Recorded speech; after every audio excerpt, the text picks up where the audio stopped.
Student, welcome to sixth lecture of chapter nature of light. और today topic is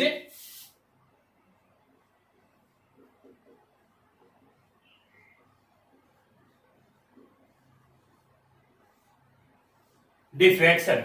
तो ये बहुत ही इंटरेस्टिंग टॉपिक है। इंटरफेरेंस के बाद में डिफ्रैक्शन टॉपिक आता है। अपना इंटरफेरेंस जो है अपन ने कंप्लीट कर लिया।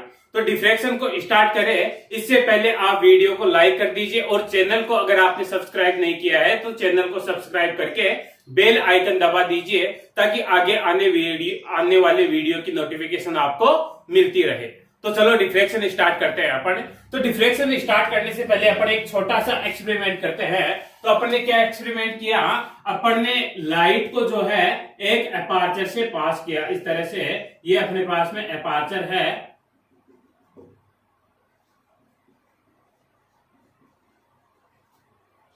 एपर्चर है, इसमें से अपन ने लाइट को इस तरह से पास किया। इस तरह से इसमें से अपन लाइट पास कर रहे हैं। तो अपन क्या देखते हैं कि जब इसमें से अपन ने लाइट पास की तो सामने जो स्क्रीन थी उस स्क्रीन पे अपर्चर की साइज पे जो है अपन को ब्राइटनेस मिलती है। यहाँ पे जितनी साइज का अपर्चर था अपना उतनी ही साइज में अपन को ब्राइटनेस मिलेगी। और बाकी का जो ये एरिया है, ये वाला जो एरिया होगा, यह एरिया अपना शेडो एरिया होता है। ये एरिया जो है अपना शेडो एरिया होता है।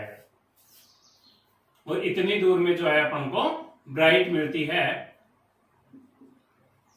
या अपन कह सकते हैं इतनी दूर में लाइट मिलती है। फिर अपन ने क्या किया, इसी लाइट को जो है अपन ने स्मॉल एपर्चर से पास किया। इसी लाइट को जो है अपन ने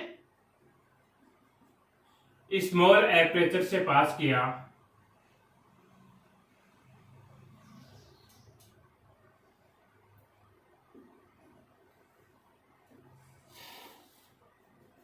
तो जब स्मॉल एपर्चर से पास किया तो अपन को सेम फिनोमिना की तरह इतनी ही दूर में अपन को लाइट की इंटेंसिटी मिलनी चाहिए, या ब्राइटनेस जो है वह केवल इतनी ही दूर में मिलनी चाहिए।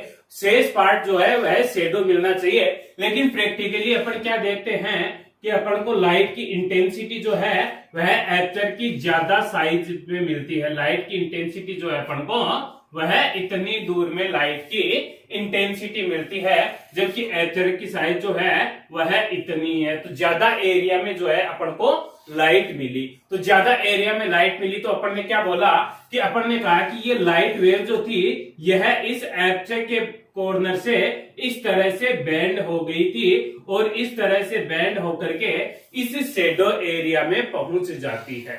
एपर्चर के कॉर्नर से लाइट बेंड होकर के शेडो एरिया में स्प्रेड हो जाती है। इसलिए अपन को लाइट की इंटेंसिटी जो है वह एच की सहायता से ज्यादा मिलती है। जबकि इस फिनोमिना में जब अपने पास में एच की साइज लार्ज है तो अपन को जो ब्राइट लाइट की इंटेंसिटी मिलती है वह एच की साइज के इक्वल मिलती है। शेडो एरिया में अपन को लाइट की इंटेंसिटी नहीं मिलती। तो इसी को जो है अपन डिफ्रैक्शन कहते हैं। तो डिफ्रैक्शन की डेफिनेशन क्या हो जाएगी? डिफ्रैक्शन की डेफिनेशन हो जाएगी the bending of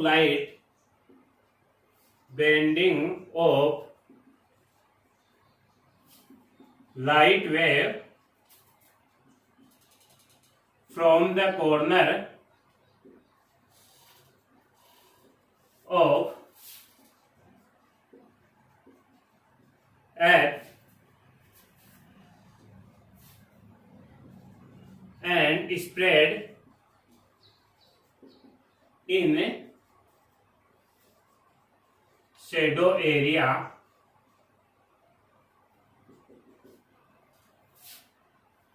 is known as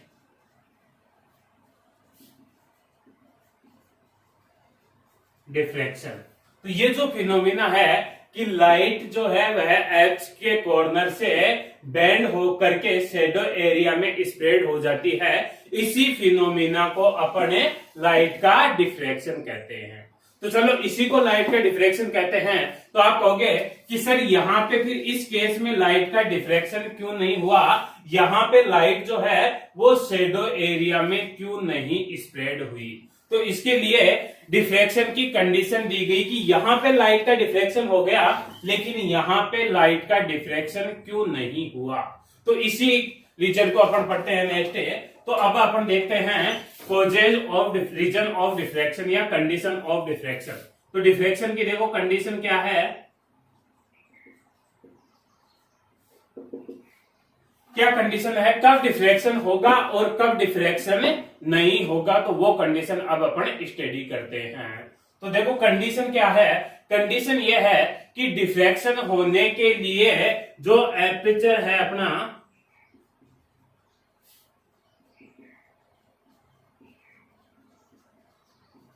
should be order of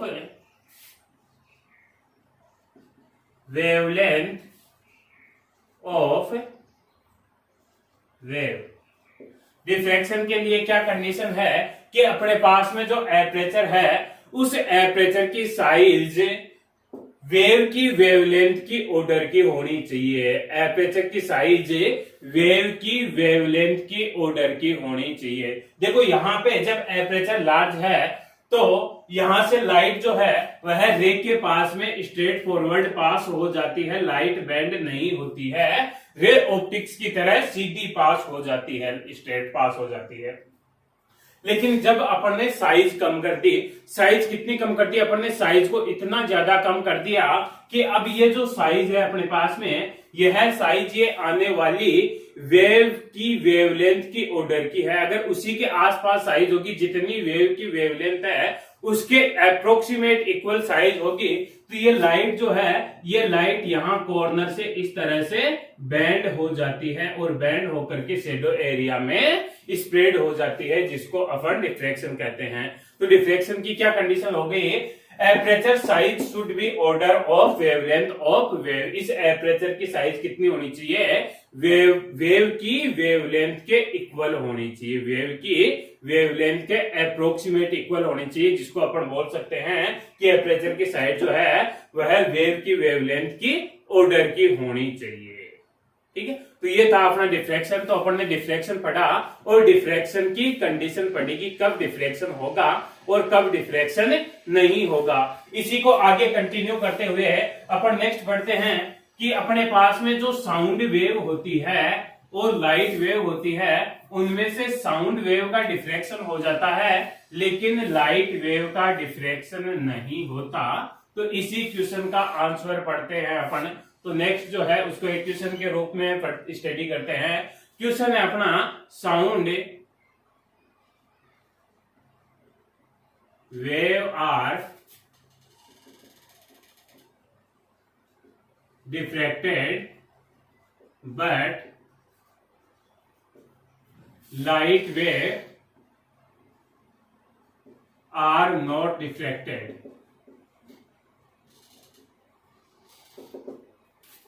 Why? Sound wave जो है वह डिफ्रैक्टेड हो जाती है, लाइट वेव डिफ्रैक्टेड नहीं होती, क्यों? पहले तो आपको यह बता दें कि साउंड वेव जो है वह डिफ्रैक्टेड हो जाती है। कैसे हो जाती है डिफ्रैक्टेड? अभी आप स्क्रीन के सामने बैठे हुए हो, स्क्रीन से उठ करके आप रूम के किसी भी कॉर्नर में चले जाओगे तो वहां पे आपको मेरा साउंड सुनाई देगा, लेकिन मेरी जो स्क्रीन है या जो ब्लैक बोर्ड है आपको यह बोर्ड दिखाई नहीं देता या मैं आपको दिखाई नहीं देता। तो इसके पीछे लॉजिक क्या है कि साउंड वेव जो है वह डिफ्रैक्टेड हो जाता है, वह बैंड हो जाती है। तो साउंड वेव बैंड होकर के आपके ईयर तक, कानों तक पहुंच जाती है, इसलिए आपको साउंड जो है वह किसी भी कॉर्नर में सुनाई देगा। लेकिन लाइट वेव जो है वह डिफ्रैक्टेड नहीं हो पाती, बैंड नहीं हो पाती, तो वह सीधी चलेगी। तो जब तक आप स्क्रीन के सामने हो तभी तक आपको मैं दिखाई दे रहा हूं। इसी तरह से दूसरा एग्जांपल ले अपने, तो ट्रेन जो है कहीं पे आसपास मान लो ट्रेन चल रही है, तो उस ट्रेन की वॉल्यूम जो है, चलने की जो वॉल्यूम है वह अपन को, या हॉर्न की जो वॉल्यूम है वह वॉल्यूम अपन को सुनाई देती है, लेकिन ट्रेन ने जो लाइट जला रखी है वह लाइट अपन को दिखाई नहीं देती। तो क्यों सुनाई देती है? क्योंकि ट्रेन की जो साउंड है वह डिफ्रैक्टेड होकर के अपने कानों तक पहुंच जाता है, जबकि लाइट जो है वह डिफ्रैक्टेड होकर के अपने कानों तक नहीं पहुंच पाती, इसलिए अपन को दिखाई नहीं देती। सॉरी, अपने नेत्र तक नहीं पहुंच पाती, इसलिए अपन को दिखाई नहीं देती। जबकि साउंड जो है अपने कानों तक पहुंच जाता है, इसलिए अपन को सुनाई देता है। तो इसके पीछे लॉजिक क्या है, आज वही लॉजिक अपन स्टडी करने वाले हैं। तो देखो, साउंड वेव जो होती है, साउंड वेव, उन साउंड वेव की जो वेवलेंथ होती है वो होती है अप्रोक्सीमेट 1 मीटर। तो अपन क्या कहते हैं कि 1 मीटर ऑर्डर की होती है। और जो लाइट वेव है, लाइट वेव जो है उनकी वेवलेंथ जो है वह होती है 10⁻⁻7 ऑर्डर की। और अपनी जो ओपनिंग है डेली लाइफ में, ओपनिंग कहें अपन या फिर एपर्चर कहें, वह डेली लाइफ में आप जितने भी विंडो वगैरह देखते हो या कहीं पे भी कोई भी ओपनिंग देखते हो, जो अपने नेचुरल आसपास जितनी भी ओपनिंग है, वो ओपनिंग जो है आपको मीटर ऑर्डर की मिलेगी। उनका मेजरमेंट क्या होगा, 0.5 मीटर, 1 मीटर, 2 मीटर, इसी तरह से ओपनिंग होती है। या ज्यादा मानो तो 3 मीटर मान लो। तो कहने का मतलब वो जो ओपनिंग होती है वह 1 मीटर ऑर्डर की होती है।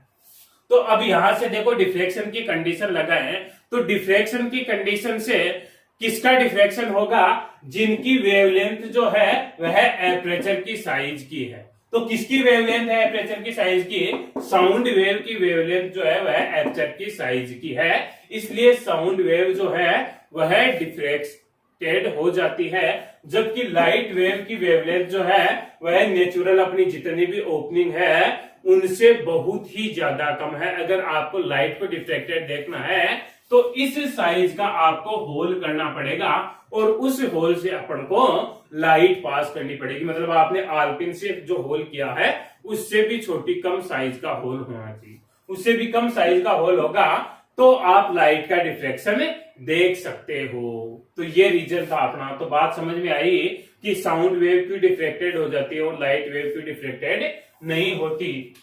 साउंड वेव की वेवलेंथ जो है वो 1 मीटर ऑर्डर की होती है, लाइट वेव की 10⁻⁻7 मीटर ऑर्डर की होती है। और डेली ओपनिंग कहें अपन या एपर्चर कहें तो वो अप्रोक्सीमेट 1 मीटर ऑर्डर का होता है। Then by diffraction condition. अब डिफ्रैक्शन कंडीशन आप नोट कर सकते हो। डिफ्रैक्शन कंडीशन क्या थी, डिफ्रैक्शन कंडीशन थी अपन कि डिफ्रैक्शन केवल उसी केस में हो पाएगा जब अपनी एपर्चर की साइज जो है वह वेव की वेवलेंथ की साइज की होगी। तो अभी अपन ने जो डिफ्रैक्शन की कंडीशन नोट की थी वह कंडीशन वापस नोट कर देंगे और उसके बाद में लिख देंगे कि इसीलिए जो है साउंड वेव जो है वो डिफ्रैक्टेड हो जाती है और लाइट वेव डिफ्रैक्टेड नहीं हो पाती। तो अपन ने ये 3 क्वेश्चन पढ़ लिए। 3 क्वेश्चन क्या पढ़ लिए है, पहला क्वेश्चन पढ़ लिया अपन ने डिफ्रैक्शन की डेफिनेशन, सेकंड पढ़ लिया अपन ने डिफ्रैक्शन की कंडीशन और थर्ड जो है अपन ने ये पढ़ लिया कि साउंड वेव जो है वो डिफ्रैक्टेड हो जाती है और लाइट वेव डिफ्रैक्टेड नहीं हो पाती। तो अपन आगे चलते हैं। आगे चलने से पहले जो है एक बार इसको फटाफट स्क्रीन को पॉज करके नोट कर लीजिए। हाँ, नेक्स्ट देखिए, अगर नोट कर लिया हो तो नेक्स्ट है अपना type of diffraction. Type of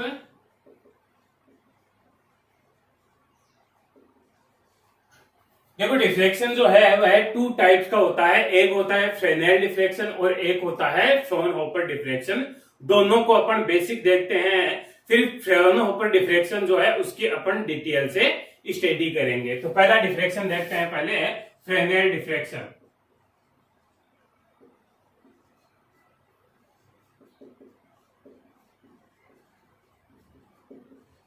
तो देखो फ्रेनेल डिफ्रैक्शन क्या है, फ्रेनेल डिफ्रैक्शन है कि अपने पास में जब लाइट सोर्स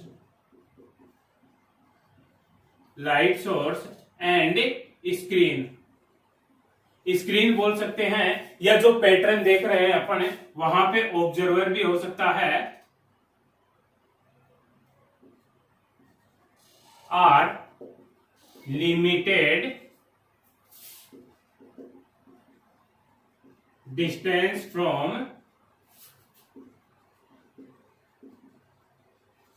जब अपने पास में लाइट सोर्स और जो स्क्रीन है वह एपरेचर से लिमिटेड डिस्टेंस पे होगी। कहने का मतलब अगर लाइट सोर्स और स्क्रीन जो है एपरेचर से बहुत ही कम डिस्टेंस पे है तो अपने पास में जो डिफ्रैक्शन होगा उस डिफ्रैक्शन को अपन फ्रेनेल डिफ्रैक्शन कहते हैं। इसका अगर डायग्राम देखें तो देखो लाइट सोर्स और स्क्रीन जो है वो लिमिटेड डिस्टेंस पे है।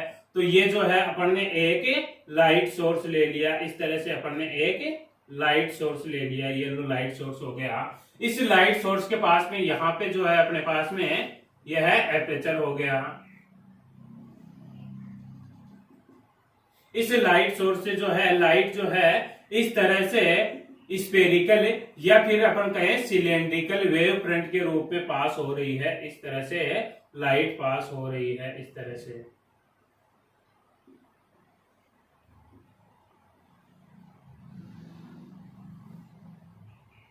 और यहां पे जो है अपनी यहां पे हो गई स्क्रीन, ये स्क्रीन हो गई। तो यहां पे ये जो लाइट पास होगी वह लाइट जो है इस तरह से डिफ्लेक्टेड हो गई, इस तरह से।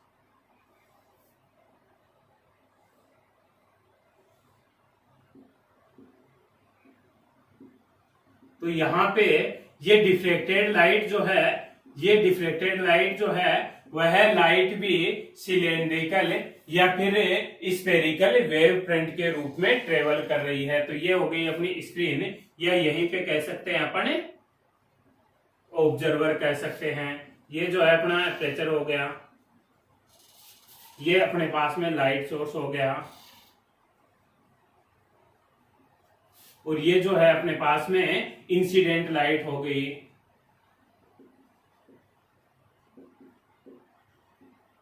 ये जो है अपने पास में वेव फ्रंट हो गए। ये जो वेव फ्रंट है ये कैसे वेव फ्रंट है, या तो सिलेंड्रिकल होंगे या फिर स्फेरिकल होंगे। ये जो है अपने पास में डिफ्रेक्टेड लाइट हो गई। डिफ्रेक्टेड लाइट जो है वह किस तरह के वेव फ्रंट में है, या तो सिलेंड्रिकल या फिर स्फेरिकल वेव फ्रंट। यहां पे ये जो लाइट स्क्रीन पे जो लाइट गिरी है, इस स्क्रीन पे गिरने वाली लाइट की इंटेंसिटी जो है ऑलमोस्ट सेम होती है हर जगह। अगर अपन इंटेंसिटी की बात करें तो ये जो इंटेंसिटी होगी यह ऑलमोस्ट हर जगह सेम होगी। यह इंटेंसिटी आ गई, इंटेंसिटी ऑफ लाइट। ये जो लाइट की इंटेंसिटी है स्क्रीन पे वह पूरे एरिया में सेम इंटेंसिटी होगी, अप्रोक्सीमेट सेम होगी। तो ये जो अपना डिफ्रैक्शन है इसी डिफ्रैक्शन को कहते हैं अपन फ्रेनेल डिफ्रैक्शन। तो इस फ्रेनेल डिफ्लेक्शन में अपन 3 पॉइंट नोट करेंगे। फर्स्ट पॉइंट अपन ने नोट कर लिया कि इस फ्रेनेल डिफ्लेक्शन कब होता है, जब अपने पास में यह लाइट सोर्स ये और ये जो स्क्रीन है यह स्क्रीन एपरेचर से लिमिटेड डिस्टेंस पे हो, यानी कम डिस्टेंस पे हो। सेकंड पॉइंट अपन नोट कर सकते हैं कि incident light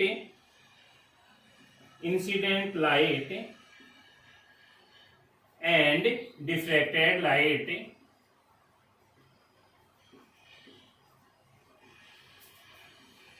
are in cylindrical और spherical wave front।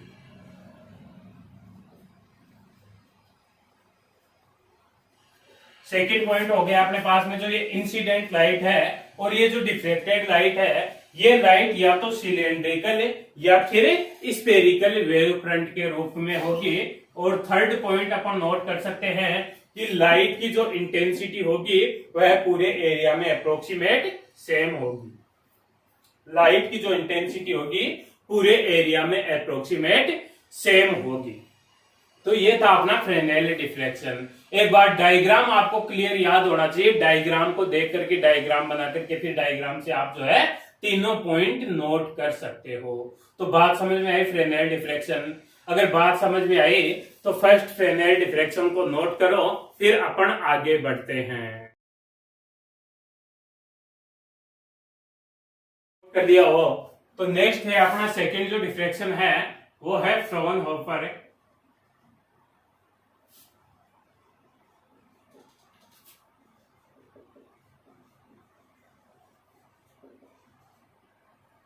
Fraunhofer deflection.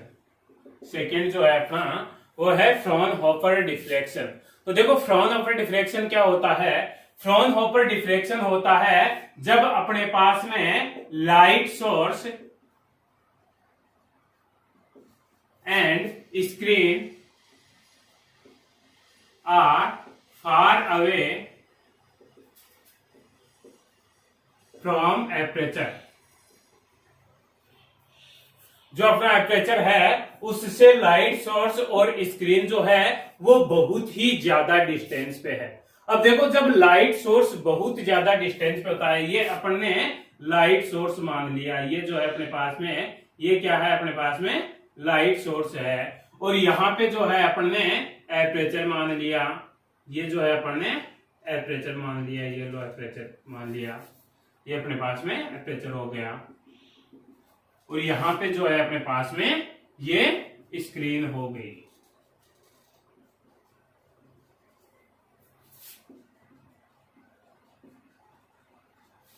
तो देखो जब लाइट सोर्स बहुत ही ज्यादा डिस्टेंस पे होता है तो उससे लाइट जो इंसिडेंट होती है वह पैरेलल रे के रूप में होती है, पैरेलल रे बोल सकते हैं अपन, या फिर जो डिस्टेंस पे लाइट सोर्स होता है उससे जो वेव फ्रंट बनता है वो कैसा बनता है, प्लेन वेव फ्रंट बनता है। तो इस लाइट सोर्स से अपन या तो कह सकते हैं प्लेन वेव फ्रंट बनेगा, या फिर लाइट जो है वह पैरेलल लाइट के रूप में इंसिडेंट होगी।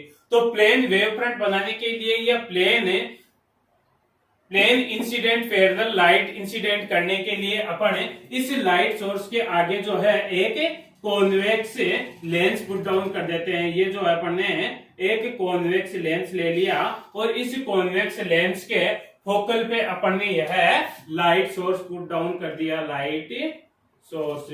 तो ये लाइट जो है यहाँ पे इस लेंस पे इस तरह से इंसिडेंट हुई, किस फॉर्म में, इस स्फेरिकल या सिलेंड्रिकल वेव फ्रंट के रूप में। ये जो लेंस है इस लाइट को पैरेलल लाइट के रूप में इंसिडेंट करेगा, इस तरह से इंसिडेंट करेगा, इस तरह से।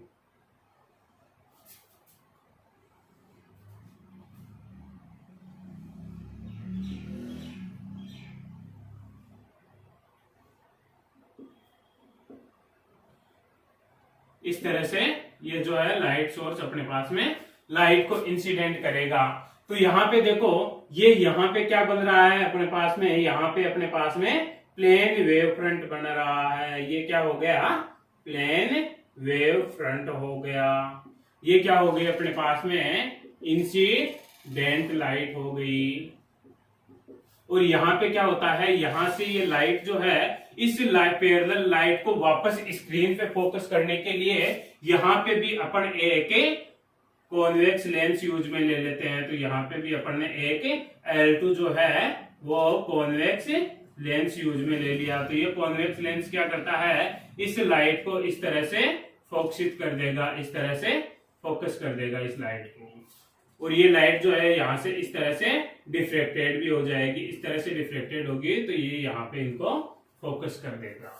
इस तरह से लाइट जो है वह फोकस होती है। तो यहाँ पे भी ये जो डिफ्रेक्टेड लाइट हो गई, यह लाइट कौन सी हो गई, डिफ्रेक्टेड, और ये कौन सा हो गया अपने पास में, प्लेन वेव फ्रंट। तो यहाँ पे जो अपन को लाइट की इंटेंसिटी जो मिलती है लाइट की, वह कुछ इस फॉर्म में मिलती है। सेंटर में जो है अपन को लाइट की मैक्सिमम इंटेंसिटी मिलेगी, और फिर धीरे धीरे लाइट की इंटेंसिटी जो है वो धीरे धीरे कम होती जाती है। इस तरह से लाइट की इंटेंसिटी कम होती जाती है, इस तरह से। इस तरह से लाइट की इंटेंसिटी जो है धीरे धीरे कम होती जाएगी, डिक्रीज हो रही है। लाइट की इंटेंसिटी जो है वो कंटिन्यूअसली डिक्रीज हो रही है। तो अपन को लाइट जो है वह इस फॉर्म में मिलती है। तो ये था अपना फ्राउनहोफर डिफ्रेक्शन। तो देखो फ्राउनहोफर डिफ्रेक्शन के भी अपन 3 पॉइंट नोट करेंगे। फर्स्ट पॉइंट अपन ने लो नोट कर लिया कि लाइट सोर्स और स्क्रीन जो होती है वह एपर्चर से बहुत ही ज्यादा डिस्टेंस पे होती है, बहुत ही ज्यादा डिस्टेंस पे है दोनों। सेकंड पॉइंट नोट कर लेंगे अपन, इंसिडेंट लाइट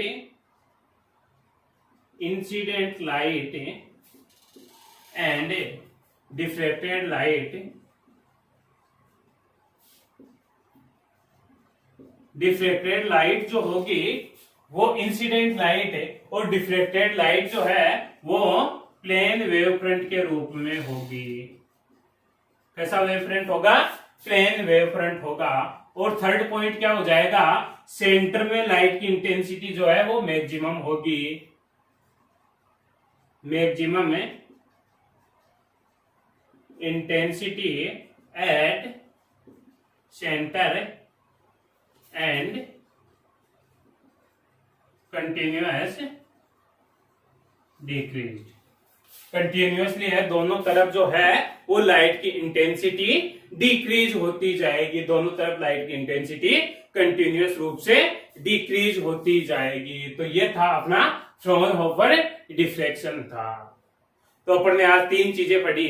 फर्स्ट जो है डिफ्रैक्शन की डेफिनेशन देखी, कंडीशन देखी, और साउंड वेव और लाइट वेव का डिफ्रैक्शन देखा। सेकंड पे जो है अपन ने फ्रेनेल डिफ्रैक्शन देखा, और थर्ड पे अपन ने फ्रॉनहोफर डिफ्रैक्शन देखा। तो इन तीनों को जो है आप नोट कर लोगे, और नोट करने के बाद में जो है आज की क्लास इतनी है। Okay, thank you.